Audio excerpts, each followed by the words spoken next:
Mutiara. Hukuman Roy Suryo si Dewa Panci diperberat oleh Pengadilan Tinggi Jakarta. Ternyata, meskipun banyak pihak yang meragukan hukum karma, itu memang benar adanya. Hal ini bisa dilihat dari mantan Menpora era SBY, Roy Suryo. Tentu masih sekedar diingatan kita. Bagaimana nggak ada akhlaknya si Roy ini? Ia kala itu sempat nilap sebanyak 3.000 lebih barang milik negara, mulai dari karpet impor dari Turki, antena, lensa kamera, pompa air, jas hujan, palu, kipas angin, power bank, sepatu bot, setrika, hingga tangga aluminium. Memang kalau diperhatikan, beberapa barang yang dicurinya tersebut receh. Ada yang harganya nggak sampai Rp50.000, tapi karena jumlah itemnya mencapai ribuan, negara mengalami kerugian mencapai miliaran rupiah juga.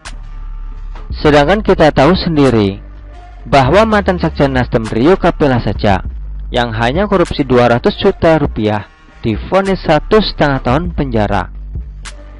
Dan mantan Ketua Umum P3 Romahur Muzi yang hanya menerima suap 325 juta rupiah divonis 1 tahun penjara. Seharusnya si Roy Suryo ini masuk penjara juga kala itu, karena aset negara yang ia tilep jumlahnya lebih besar dari jumlah korupsi Rio dan Romi. Tapi entah kenapa dia masih menghirup udara bebas. Bukannya bersyukur diberi kesempatan untuk bebas dari jerat hukum, Roy malah semakin menjadi-jadi. Bak orang yang lagi gabut. Ia pernah melaporkan Menak Gus Yakut ke polisi dengan tuduhan melakukan penistaan agama. Ketahuan banget kalau pengetahuannya cetek alias nggak nyiapin bahan dulu sebelum bikin laporan. Karena Gus Yakut itu berasal dari keluarga ormas keagamaan terbesar di dunia, Nahdlatul Ulama Ferguson. Ayahnya Khalil Bisri merupakan ulama dan pengasuh Ponpes Rodlatut Tolibin, Rembang. Datuknya Bisri Mustafa merupakan kiai yang disegani di Pulau Jawa. Sedangkan abangnya Gus Yahya merupakan ketua PBNU. Sementara Gus Yakut sendiri adalah ketua GP Ansor. Yang GP Ansor ini membawahi Banser yang sering mengawal ulama ketika memberikan ceramah dan mengamankan kegiatan keagamaan, plus menjabat sebagai Menteri Agama. Sangat-sangat tidak masuk akal kalau dia sebagai orang yang diberi kepercayaan untuk menjalankan tugas menyelenggarakan urusan pemerintahan di bidang keagamaan malah menistakan agama.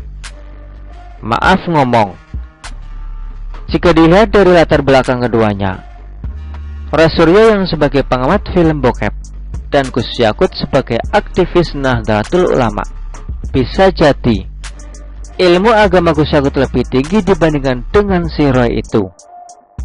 Lantas, apa yang terjadi selanjutnya? Roy Suryo kena getahnya. Ia yang awalnya merupakan kader Partai Demokrat tersebut memang sudah lama memendam kebencian kepada Presiden Jokowi. Nah, pada bulan Juli tahun 2022 lalu, si Roy ini berniat mengolok-olok orang nomor 1 di Indonesia itu. Pertanyaannya, dengan cara apa? Roy menggugah gambar patung stupa Candi Borobudur dengan wajahnya diedit mirip Presiden Jokowi di akun Twitter miliknya @KMRT_Roy_Suryo2. Karena patung stupa yang wajahnya diedit tersebut merupakan patung Siddhartha Gautama yang notabene pendiri Buddhisme dan dihormati oleh umat Buddhis.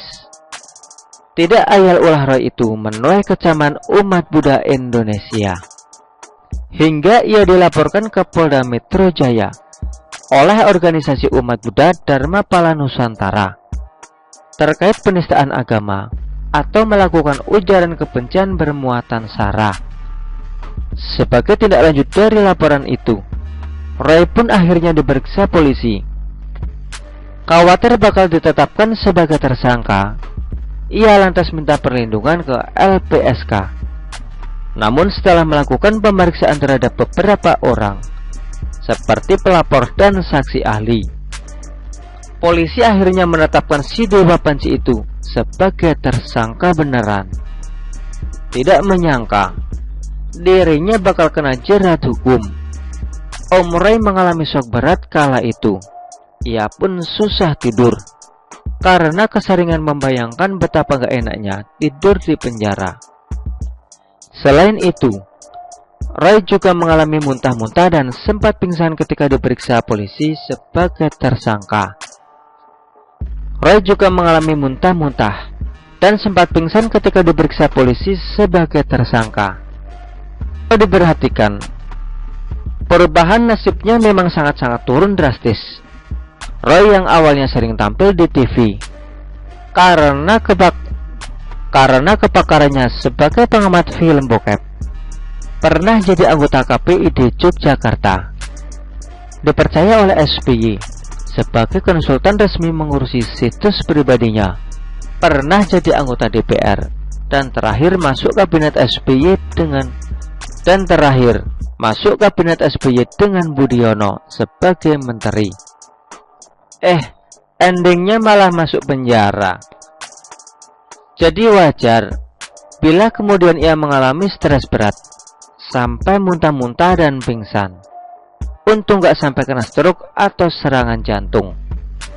Nah, setelah melalui proses persidangan yang cukup panjang dan diwarnai dengan beberapa drama, jaksa akhirnya meminta hakim untuk menghukum Roy selama 1 tahun 6 bulan penjara dan denda 300 juta rupiah. Akan tetapi, Majelis Hakim Pengadilan Negeri Jakarta Barat yang menyidangkannya waktu itu berpandangan lain. Walaupun Roy sudah terbukti menistakan agama Buddha, tapi ia dianggap berjasa bagi negara, hingga ia divonis lebih rendah dari tuntutan jaksa, yakni 9 bulan penjara.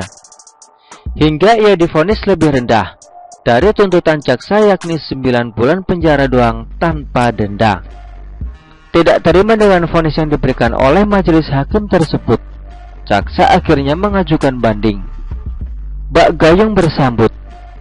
Banding itu diterima oleh Pengadilan Tinggi Jakarta. Hakim dengan tanpa tedeng aling-aling menambah hukuman Roy Suryo dengan denda 150 juta rupiah.